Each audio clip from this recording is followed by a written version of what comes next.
জয় ঠাকুর। শ্রী শ্রী রামকৃষ্ণ পুঁথি তৃতীয় খণ্ডের অন্তর্গত প্রভু দর্শনে দক্ষিণেশ্বরে কেশবের আগমন এই অধ্যায় থেকে আজ আমরা নবম দিন পাঠ করছি। 370 পর্ব, পৃষ্ঠা সংখ্যা 239 থেকে 240-এর কিছু অংশ পর্যন্ত। এর আগের দিনের পাঠে আমরা দেখেছি কেশব সেন তার বাছাই করা যে 3জন শিষ্যকে পাঠিয়েছিলেন ঠাকুরকে যাচাই করার জন্য, যে দেখে আসো আগে উনি কেমন সাধু।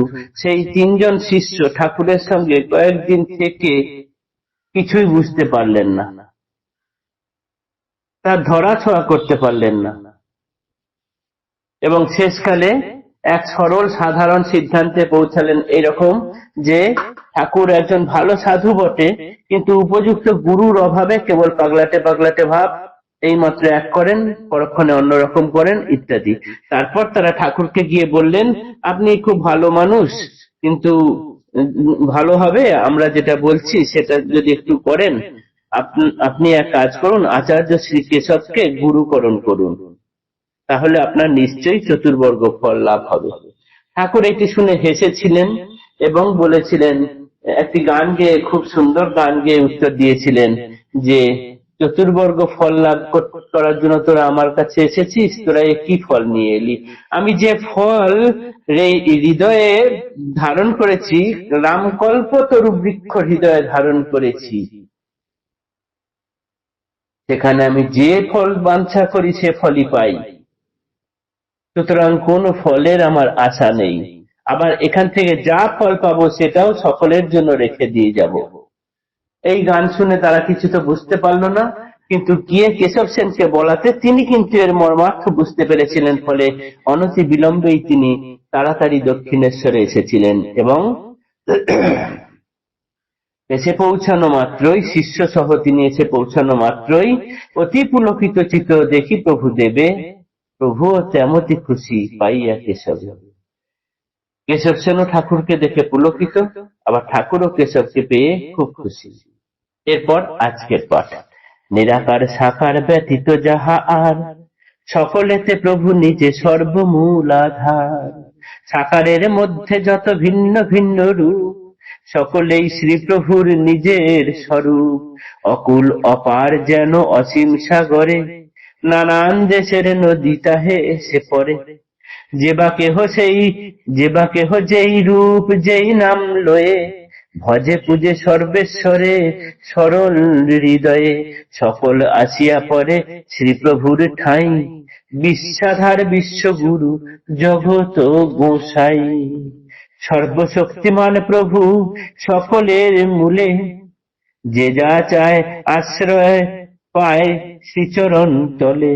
প্রভুর নিকটে নাই কোনই বিচার, হিন্দু কি মুসলমান সব একাকার। যেমন মহান বৃক্ষ বন মধ্যগত, অগণ্য প্রশাখা শাখা চৌদিকে ব্যাপৃত। ফল ফুল্ল পত্রে পরিপূর্ণ শোভমান, যেই পাখি এসে বসে সেই পায় স্থান। তেমতি আশ্রয় দাতা শ্রী প্রভু আপনি, প্রসারিত কল্পতরু চরণ দুখানি। যে কোনো মানুষ আসে প্রভু সন্নিধানে, সে কেমন কিবা ভাব কি হেতু সেখানে। কেমনে গঠন হবে কিবা প্রয়োজন, সব তত্ত্ব আগে দেখা মাত্র হয় নিরূপণ।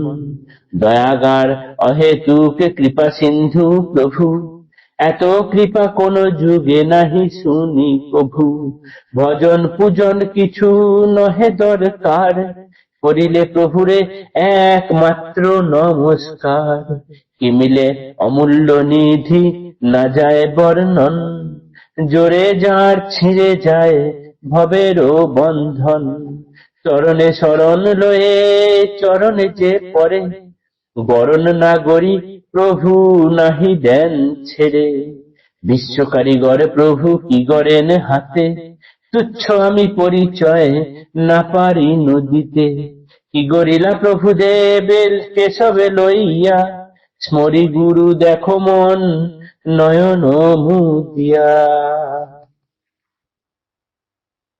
পুথিকার এখানে বলছেন যে নিরাকার, সাকার, এছাড়াও আরো আরো যা যা কিছু আছে, এই সমস্ত কিছুর মূলাধার হচ্ছেন প্রভু নিজে। ঠাকুর নিজেই এসবগুলোর গোড়ায় বসে আছেন।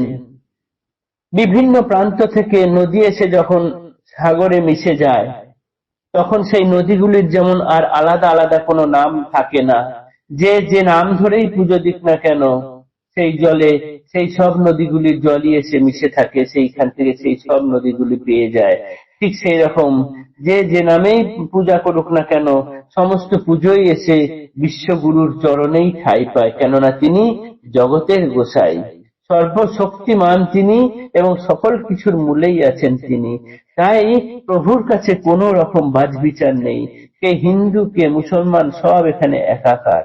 যেমন বনের মধ্যে বৃহৎ এক বৃক্ষ, সেই বৃক্ষ যে শাখা প্রশাখা ছড়িয়ে রেখেছে, সেই শাখা প্রশাখায় যে কোনো পাখি আসুক না কেন, সেই তার মতো মনোমতো ফল পায়, সেই থাকার মতো জায়গা পায়।